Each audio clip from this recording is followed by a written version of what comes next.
Hello there! I thought that what we would do today is one of those videos where I kind of just talk.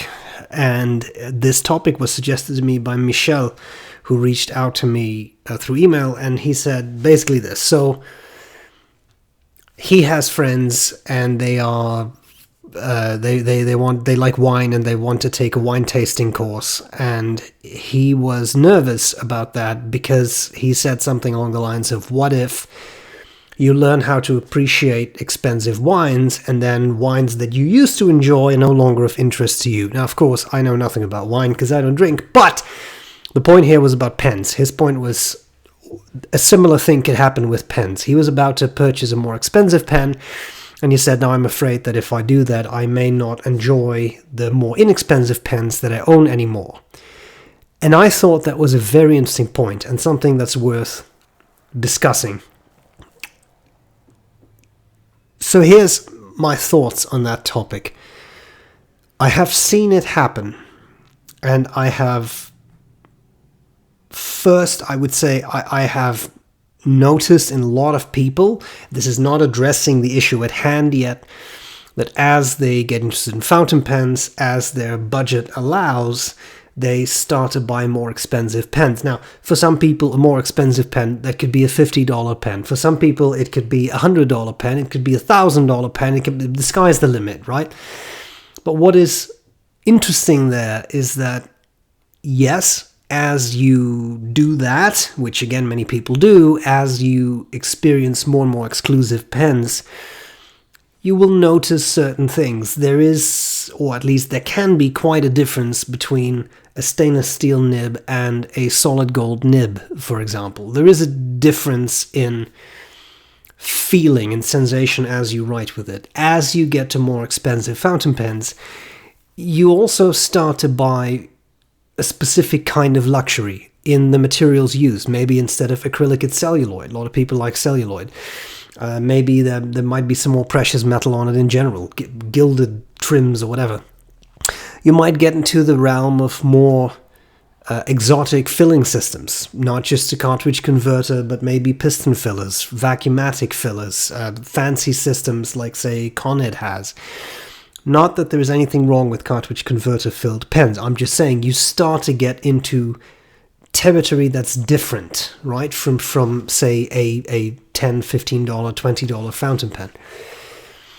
So provided that is what happens to a lot of people, that you start to move up into echelons of more expensive pens, I do think that a lot of people start to notice that there is a difference in maybe quality or writing experience. However, and I think this is something that can't be stressed enough, there is certainly a point of diminishing returns on this.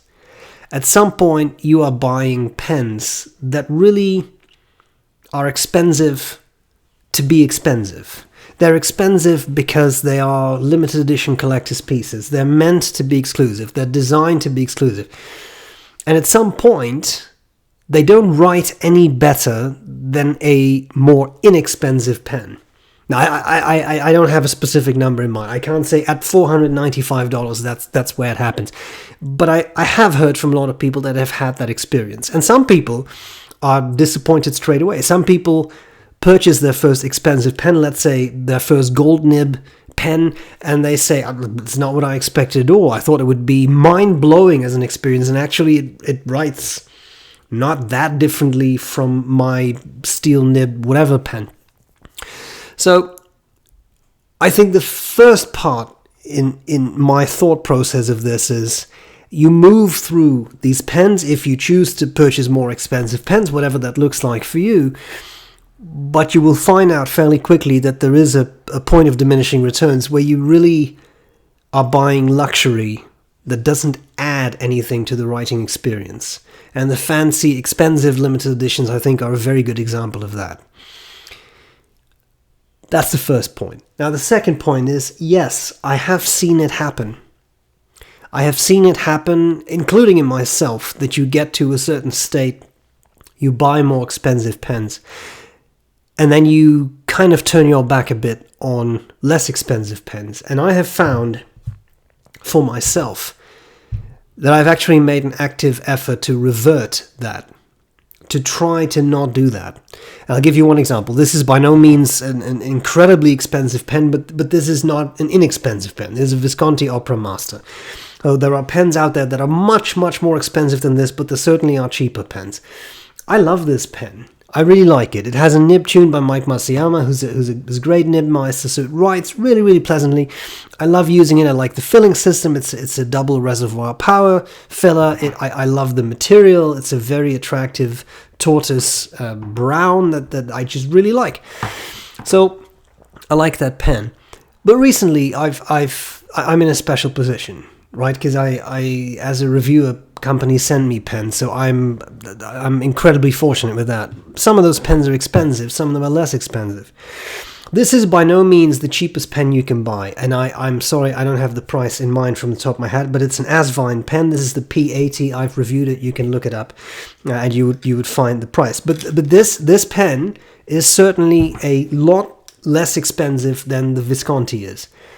But I found that I really like it. It's solid, has a lot of metal, makes for a very solid writing experience, and I really do like it. Now, recently I also purchased a pen, and I don't buy an awful lot of pens anymore because I kind of have what I want, and I don't have a need to keep expanding what I have. But I bought this, Jinhao 1919, so that's 9019. For all intents and purposes, Montblanc 149 in size. It's pretty much one-for-one same size. Steel nib though, number 8 nib, so larger nib. Interesting converter. Let me just see if I can open this up. Interesting converter. It's a little hard to get out, but a large capacity converter. You may be able to see this is a lot girthier than many converters are. So big converter, and I had the feeling you might be able to eyedropper this too, although I haven't tried it. Nib was quite dry when I got it. I made it a bit wetter, and this, I don't know what I paid for this, but I for sure under $30 including shipping, probably something in range of $20 US. I really like this pen. It's a lot of fun to use. Now, is it the same as a Montblanc 149? No, because it's not a Montblanc 149, is it? But the price is also not that of a Montblanc 149. And in all actuality, this is a medium nib. That was the broadest I could get. Medium nib, again, number 8. So a larger nib. Lovely nib. Now that I made it a bit wetter, it's very smooth. It doesn't skip. It's a very, very pleasant writer. And I really enjoy using this pen. I really do. I use it at work. I've been using it quite a lot. So for me, and I hope I'm forgiven the hopefully not too rambling answer, but for me, there was a very active effort in, yes, I have a couple pens. Yes, some of them are really quite expensive. That's just the way it is. They are quite expensive. I will not argue that. And I love them. I love them for different reasons. I love them because they're handmade, or I love them because they have very interesting material that I like, or I love them because they have a fascinating filling system that I really like, or I love them because they have an exclusive nib. Like, think, for example, of the classic pens LB5 that I have with the cross point nib, very special nib. I really love that pen. But at the end of the day, and this is how I brought myself kind of back from it's not quite from the ledge, but I mean from the idea of, well, now I have an X dollar pen and anything less expensive than that is not worth it. It's just pretentious and arrogant, isn't it? So I thought, now I should also try inexpensive pens, and I would certainly hope that I'm not the type of person who now looks down on inexpensive pens because I have a couple that are more expensive. And I don't want to be that person. So for me, it was an active effort to say, you know what, I'm just gonna try this. And people wanted to see a review of this pen because it was, I think it had the first number 8 nib coming out of China. Turns out it's a lovely pen. I love it. Is it the same build quality as a 149? No, it isn't. But again, neither is the price, is it? You could buy 10 of these, and it would set you back, what, like $200? I know that's not nothing, I mean, you could buy 3 of these, different finishes, a medium and a fine nib, and maybe whatever.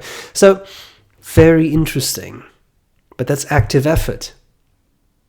And that's what I was trying to build up to. At the end of the day, I am a user of pens. I'm not a collector. I'm not someone who buys a pen and then puts it on a pedestal in a glass display case.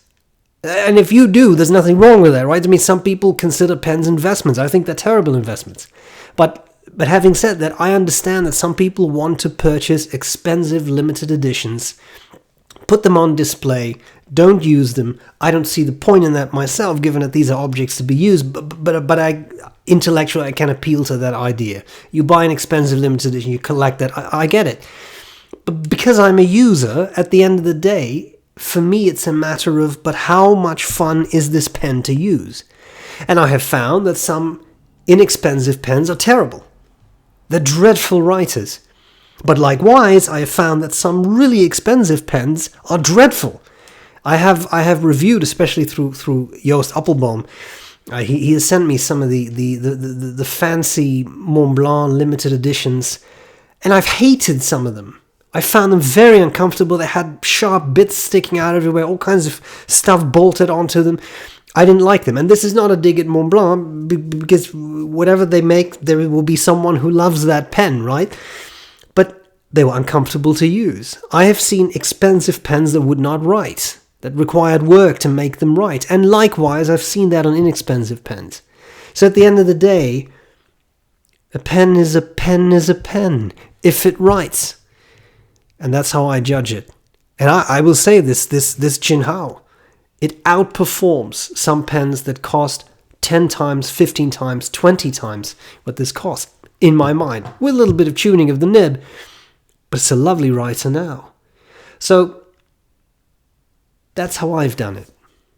It was active effort. And you judge every pen for what it is.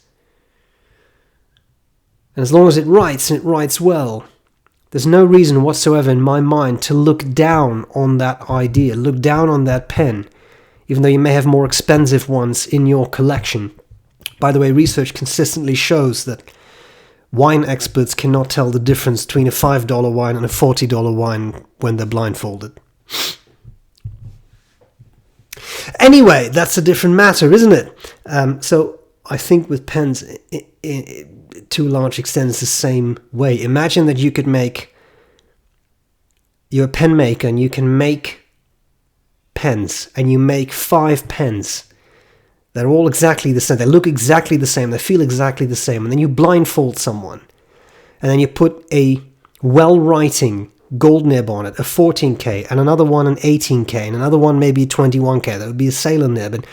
And you put a steel nib on it. You put an inexpensive Jinhao steel nib on one of them. And all of those nibs are tuned so that they write properly. And then you blindfold someone where they wouldn't be able to read their writing, would they? But I wonder if they can really tell the difference. Sure, some nibs are springier than others. Of course. But if they're all properly tuned nibs, they will all write. And they should all write in a pleasant manner. And some people, I know I'm maybe exaggerating a bit, and yeah, of course, some nibs will be better than other nibs and more pleasant than other nibs, of course, but provided they're all properly tuned and they all do exactly what they're supposed to do, I think that's where I'm at.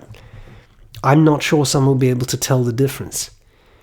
So understand that yes, you can make things more exciting, and you can make things fancier and fancier and fancier, and you can start buying $2,000 pens and $5,000 pens and $7,000 pens, $10,000 limited edition. Of course you can, but you're purchasing luxury. And I think it would be a capital mistake to start to look down on pens. Now, it can be different. I have seen it happen with some people. They look down on everything that's inexpensive, and they only want gold nibs, and they only want, etc. Well, that's their prerogative. Nobody's telling you to use an inexpensive pen if you don't want to, right? It's still a free world, so I understand. But it's an important point too. Get that, what makes you happy, that you can afford without going into debt, right? And enjoy what you have. And I like the mix. And I like to sometimes use a pen that is absolutely a 4-figure pen. But I love using it. And then other days I like to use a $20 pen. And I love using it for different reasons. Yeah, I've got to be honest, I think this looks pretty cool. I mean, to each their own, but I mean, I think it... Sorry, I just hit my microphone. I think it looks pretty cool. I like a good demonstrator. It's a fun pen. So, I will now draw my conclusion, because this is already way too drawn out. Is it possible that you start to discount inexpensive pens after you've experienced expensive pens? Yes, absolutely. I've seen it happen. Absolutely. I've myself done it. Absolutely. But I brought myself back, give everything a chance, an equal chance. Judge that product for what it is, and you can have fun. And if you look down on inexpensive pens simply because you have expensive pens, then ask yourself what exactly you're doing. It's your right, and you can if you want to. But what's the point?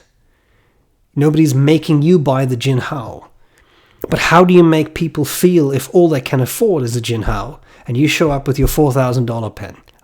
I don't have a $4,000 pen, but just saying, you show up with your $4,000 pen, and you say, you look at that Jinhao, and you say, ew. Is that really worth it? Treat every pen with the respect it deserves. I have seen 4-figure pens that didn't write. And I've seen $5 pens that didn't write. Enjoy it for what it is. If you can make it work, make it work. Tune the nib a little bit. If you can't do it, send it to someone else. Have them do it. Every pen can be enjoyed. And we shouldn't be pen snobs, because who benefits? Let everyone do what they want to do. I really hope this was an answer to your question. It was presented in my trademark meandering fashion. But there we are! And that's what I would say. So I hope this was useful. Please let me know what you think. Perhaps you do have a coherent answer. How do you feel about this? Have you experienced it, that you start to discount more inexpensive pens as your collection build up? Do you maybe not have expensive pens? Do you refuse? I also know there are people who refuse, who say $50 is all I spend on a pen. I'm not going to spend more on a fountain pen. And that's fine too, right? Do whatever works for you. So I'm very interested to read your comments. And that's all I have. Thank you very much for watching. Glad to see you later. Bye.